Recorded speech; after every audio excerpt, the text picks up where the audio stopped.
Okay, guys, we are back with another Country Wayne skit review, and this review is going to be a couple of ones we're going to be reviewing.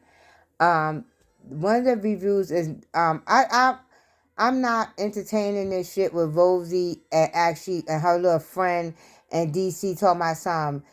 She's sitting there checking her son, which she should have been checked him a long time ago because he been getting out of hand for a long time since he been on the skits.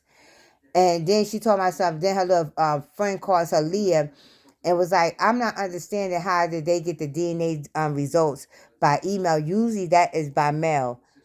If you go and see, right, this is what y'all be thinking that we're stupid. Because if you go back and look at when DC and Jada took that test and they did the DNA, they both came and said, oh no, they're going to be emailing it to us within 3 to 5 days. That's what they said. So why does it matter? They got an email. So you're gonna sit here and now Rosie gonna start this shit back up again? This is what you already ruined that man's family. That Jada don't even want him to come to graduation. But it's like this lady she has no frequency. All her friends is low frequency. Okay? And they have nothing and they have nothing else going for themselves. Rosie, I haven't seen you get a job, but I'm still trying to figure out how you paying bills because DC barely works. I'm still trying to figure out how you paying bills around there. And then we see you here and there writing some book. When that book gonna be published? Because we don't see that happening either. So we still trying to figure out, y'all must be living on air around in Skitland. Y'all must live rent free on air. Because we don't see, like, half of people don't have no jobs, but they still live in their houses and shit. So trying to figure that out. Then we see Lisa go visit Mike, but she was trying to go visit her sister-in-law, but she went and snuck over there by Mike and told Mike that she's not going to be a part of his revolving door between Dom, Sonny, and her. And he's sitting there talking about, but you're a married woman, and she said, so what? But she was like, but you know what? At the end of the day, I got my man. I got my man. Yes, I got my man, but I would not be a part of your little revolving door anymore. I would not. And then the sister came out there, the sister-in-law came out there and was like, what you doing over here, Lisa? And she was like, well, I came to look for you, but I was in the front and you wasn't there. So when I was coming in the back, I saw Mike, so I wanted to talk to Mike for a moment. And so she was like, okay, well, I'm home now. Let's go. I'm home. And she's like, yeah, okay, I'm coming. Give me a minute. And so the sister-in-law looking like, what the hell you and Mike have to talk about? I don't understand why you even out here talking to him about anything. Because what do y'all have to talk about? It's nothing for y'all to talk about.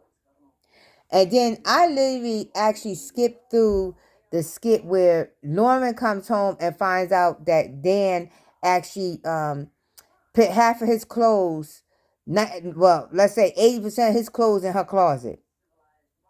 And both of them stuck on stupid. But that's what happens when you actually take $40,000 for somebody. Okay? That is exactly what happens when you take $40,000 for somebody and you think that you gonna that $40,000 don't come with no strings attached. You're definitely wrong, Norman. You are definitely wrong. You're actually gonna be riding the soul bus with Dan for a moment. That's what you're gonna be doing. You're gonna be riding the soul bus with Dan. Then it was so funny because Pernell had called Larry to ask Larry did he want to come to Vegas to see his nephew do a wrestling match. His Pernell's son is supposed to be doing a wrestling match. And so he was like, well, I would love to have you come out here to Vegas to actually to support your nephew. So you know who in the kitchen eavesdropping? Big Bertha. Big Bertha in that kitchen eavesdropping. So when Larry comes in the house, she was like, so do you have any plans? I thought that I would take this weekend.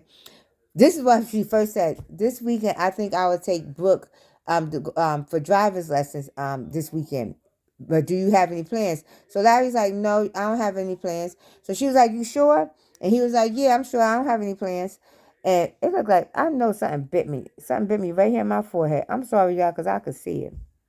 So then Larry's like, well, so then Bethany's like, well, wasn't that Pernell on the phone? And he was like, yeah, that was Pernell. He was like, so you sure you ain't got no plans? Because then I just heard him say something about Vegas. And Larry was like, okay, nosy. Like, yeah, he said something about Vegas, and she was like, well, that would be a good trip for us.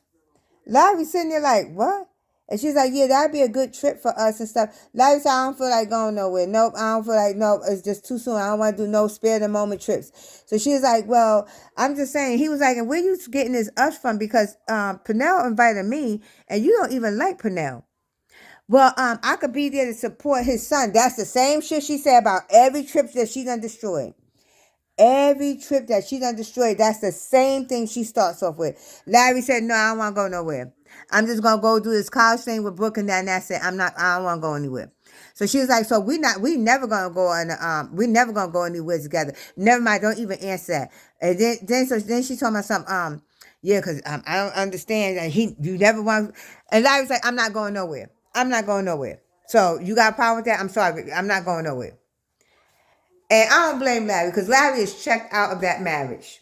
He is completely checked out of that marriage. And if she don't see it, then you getting them weaves in your hair to try to make it look like you close to being Shara. It ain't happening. It ain't happening. Okay.